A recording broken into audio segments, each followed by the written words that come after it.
Hi అండి. Welcome back. ఈరోజైతే mango ice cream ఎలా చేయాలో చూపించబోతున్నానండి. ఈ మ్యాంగో ఐస్ క్రీమ్ ఎలాంటి బీటర్ గాని, అలాగే క్రీమ్స్ గాని లేకుండా ఇంట్లోనే చాలా చక్కగా, టేస్టీగా చేసుకోవచ్చండి. ఒకసారి మీ ఇంట్లో మీరు ట్రై చేసి ఎలాగొచ్చిందనేది నాకు ప్లీజ్ కామెంట్ సెక్షన్‌లో కామెంట్ చేసి చెప్పండి. అలాగే కొత్తవారు ఎవరైతే నా ఛానెల్ చూస్తున్నారో ప్లీజ్ లైక్ చేయండి, షేర్ చేయండి.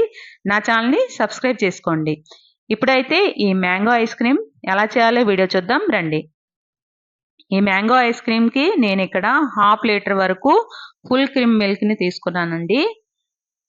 ఈ ఐస్ క్రీమ్‌లోని ఎలాంటి క్రీమ్ మనము వాడము కాబట్టి ఈ విధంగా ఫుల్ క్రీమ్ మిల్క్ తీసుకొని చేసుకుంటే ఐస్ క్రీమ్ అనేది చాలా టేస్టీగా ఉంటది. ఇది ఒకసారి ఒక బౌల్ రానివ్వాలండి. ఈ లోపల ఒక బౌల్‌లోని 2 ½ టేబుల్ స్పూన్ కార్న్ ఫ్లోర్ వేసుకోవాలి. అలాగే ఇందులోనే 1 ½ టేబుల్ స్పూన్ మిల్క్ పౌడర్‌ని వేసుకోవాలి. ఈ విధంగా కార్న్ ఫ్లోర్, మిల్క్ పౌడర్ కలుపుకొని తీసుకుంటే మనకి ఐస్ క్రీమ్ అనేది క్రీమీ టెక్స్చర్ అనేది వస్తదనమాట. ఇందులో ఇప్పుడు 4 టేబుల్ స్పూన్ మిల్క్ వేసుకోవాలి. అంటే పావు కప్పు వరకు పచ్చి పాలని వేసుకొని దీనికి ఉండలు లేకుండా బాగా కలుపుకోవాలి. ఈ విధంగా కలుపుకొని పక్కన పెట్టుకోవాలి. చూడండి ఇప్పుడైతే పాలైతే బాగా మరిగిపోయింది. ఇది బాగా మరిగించుకొని సగం క్వాంటిటీ వచ్చినంత వరకు బాగా మరిగించుకోవాలి. ఇప్పుడు ఇందులోని స్వీట్‌కి తగినట్టు షుగర్‌ని వేసుకుందాం. నేనిక్కడ 3 టేబుల్ స్పూన్ షుగర్ వేసుకున్నాను. అలాగే ఇంకొక 1 టీ స్పూన్ వేసుకున్నాను. మీకు కాస్త స్వీట్ కావాలంటే ఇంకొక టీ స్పూన్ వరకైనా మీరు వేసుకోవచ్చు. వేసుకున్న తర్వాత బాగా కలుపుకొని 2 నిమిషాలు బాగా బాయిల్ చేయాలి. ఇది మరిగిన తర్వాత చూడండి ఇందులో షుగర్ అనేది బాగా కలిసిపోయింది కదా! ఇప్పుడు ఇందులోనే ముందుగా ప్రిపేర్ చేసి పెట్టుకున్న కార్న్ ఫ్లోర్ మిక్స్‌ని ఇందులో కొంచెం కొంచెం వేసుకుంటూ కలుపుకోవాలి. మరి ఒక్కసారి వేసుకుంటూ వదిలేయొద్దండి. ఉండలు కట్టేస్తాయి. ఈ విధంగా క్రీమీ టెక్స్చర్ థిక్‌నెస్ వస్తే చాలు. స్టవ్ ఆఫ్ చేసి పక్కన పెట్టుకోవాలి. ఇది కంప్లీట్‌గా కూల్ అయిపోయిన తర్వాత ఇప్పుడు దీన్ని ఒక మిక్సీ జార్‌లో వేసుకొని బాగా బ్లెండ్ చేసుకోవాలి. ఇది ఎంత బాగా బ్లెండ్ అయితే ఈ ఐస్ క్రీమ్ అనేది స్ట్రక్చర్ అంత బాగా వస్తది.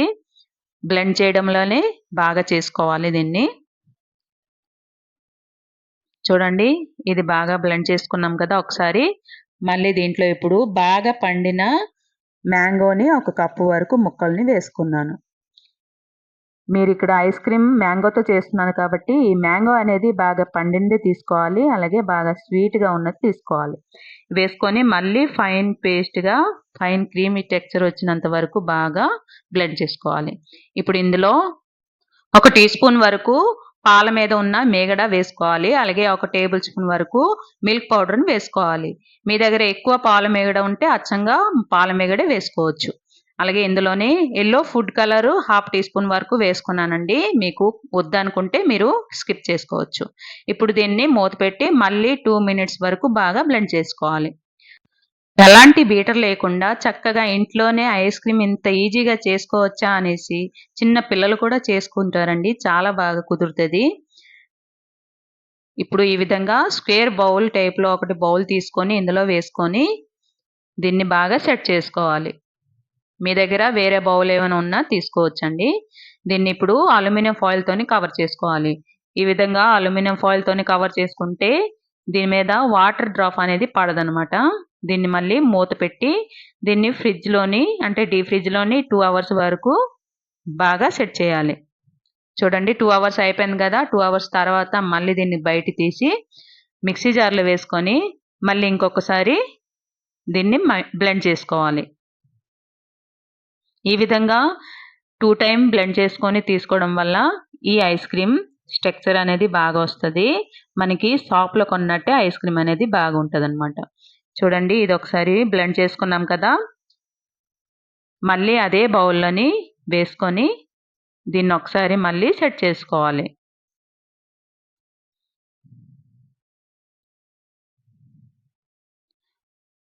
ఒకసారి బాగా సెట్ చేసిన తర్వాత కొంచెం చివరన దీని మీద బాగా పండిన మ్యాంగో పీసెస్ ఉంటే దీని మీద వేసుకున్నానండి. వేసుకొని దీన్ని ఈ విధంగా కలుపుకుంటూ దీన్ని మళ్ళీ అల్యూమినియం ఫాయిల్ వేసుకొని కవర్ పెట్టి డీప్ ఫ్రిడ్జ్‌లో పెట్టి ఒక 7 నుంచి 8 అవర్స్ వరకు, అంటే మీరు ముందు రోజు ఓవర్ నైట్ పెట్టుకొని నెక్స్ట్ రోజైనా చేసుకొని తినొచ్చండి. ఒక 8 అవర్స్ వరకు పెట్టుకుంటే ఐస్ క్రీమ్ అనేది బాగా సెట్ అయిపోద్ది. చూడండి 8 అవర్స్ తర్వాత ఐస్ క్రీమ్ అనేది ఎంత బాగొచ్చిందో. మీరు ఒకసారి మీ ఇంట్లో ట్రై చేసి ఎలాగొచ్చిందనేది నాకు ప్లీజ్ కామెంట్ సెక్షన్‌లో కామెంట్ చేయండి. అలాగే నా ఛానల్ మీకు నచ్చినట్లయితే ప్లీజ్ లైక్, షేర్, కామెంట్ చేయండి. మరిన్ని వీడియోల కోసం నా ఛానల్‌కైతే సబ్స్క్రైబ్ చేసుకోండి. పక్కనే ఉన్న బెల్ ఐకాన్‌ని యాక్టివేట్ చేసుకొని ఉంచుకోండి. ఎప్పుడైతే నేను రెసిపీస్ అప్‌లోడ్ చేస్తానో అప్పుడు మీ వరకు వస్తాయన్నమాట. మళ్ళీ ఇంకొత్త రెసిపీతో, కొత్త వీడియోతో మీ ముందుకొస్తాను. అప్పుడు వరకు బాయ్.